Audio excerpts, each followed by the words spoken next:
परिचय।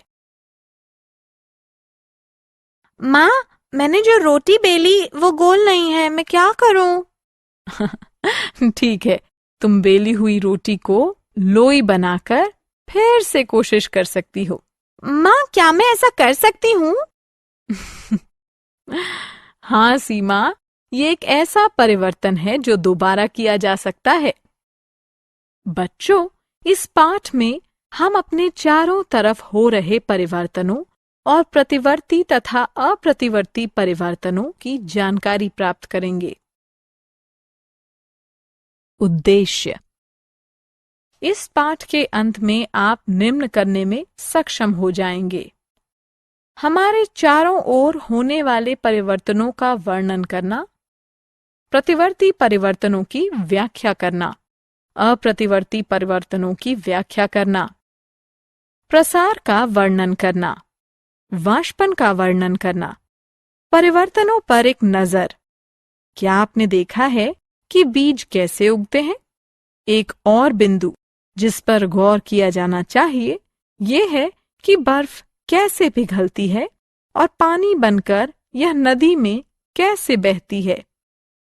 ऐसा कैसे हो सकता है? ये सभी वे परिवर्तन हैं जो हमारे चारों ओर निरंतर होते रहते हैं। प्रतिवर्ती परिवर्तन। परिवर्तन दो प्रकार के होते हैं: प्रतिवर्ती और अप्रतिवर्ती। वे परिवर्तन जिन्हें दोबारा उनकी मूल अवस्था में बदल दिया जाए प्रतिवर्ती परिवर्तन होते हैं। आइए हम इसे आजमाएं। कुछ रेत लें और इसे पानी में मिलाएं। पानी में मिल जाने पर क्या आप रेत को पानी से अलग रख पाएंगे? चलिए दूसरे को देखते हैं। किसी चॉकलेट को पिघलाएं। क्या आप जानते हैं कि आप उस पिघले हुए घोल को ठोस बनाकर दोबारा चॉकलेट में बदल सकते हैं? जी हाँ, ये प्रतिवर्ती परिवर्तन के उदाहरण हैं। अप्रतिवर्ती परिवर्तन। आइए कुछ और परिवर्तनों पर विचार करें और देखें कि हम उन्हें दोबारा बदल सकते हैं या नहीं। आइए एक ऑमलेट बनाने के लिए एक अंडे को तोड़कर उसे मथते हैं। क्या अब हमें वही अंडा वापस मिल सकता है? क्या आपको सेब पसंद है? आइए एक सेब को 4 टुकड़ों में काटें। काटने के बाद क्या हमें पूरे का पूरा सेब वापस मिल सकता है? ये वे परिवर्तन हैं जिन्हें बदला नहीं जा सकता और इन्हें अप्रतिवर्ती परिवर्तन कहा जाता है। प्रसार। क्या आप थर्मोमीटर पढ़ना जानते हैं? थर्मोमीटर में पारे के फैलने पर यह तापमान बताता है। क्योंकि पारे की अवस्था में परिवर्तन होता है, इसलिए थर्मोमीटर तापमान बता पाता है। इस परिवर्तन को प्रसार कहा जाता है। आइए प्रसार का एक अन्य उदाहरण देखें। हम जिन ग्लासों का उपयोग पानी पीने के लिए करते हैं वे शीशे को गर्म करके मोड़कर तैयार किए जाते हैं।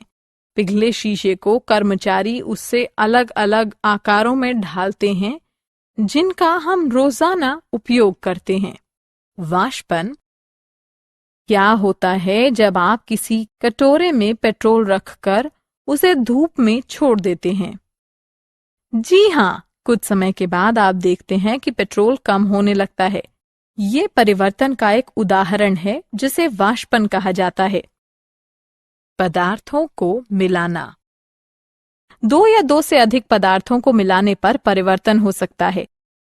उदाहरण के लिए, जब आप पानी और चीनी को मिलाते हैं तो चीनी पानी में घुल जाती है।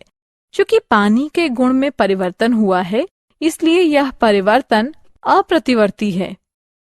आइए एक और उदाहरण देखें। जब आप चाय की पत्ती गर्म पानी में मिलाते हैं तो आप पाएंगे कि पदार्थों को मिलाने से एक परिवर्तन होता है। इस स्थिति में यह परिवर्तन अप्रतिवर्ती है। सारांश। आइए हमने जो कुछ सीखा है उसे संक्षेप में दोहराएं। हमारे चारों ओर परिवर्तन होते हैं।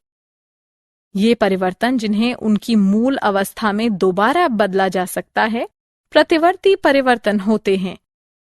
जिन परिवर्तनों में हमें मूल पदार्थ नहीं मिले वे अप्रतिवर्ती परिवर्तन कहलाते हैं। गर्म करने पर पानी वाष्प में बदल जाता है। इसे वाष्पन कहते हैं।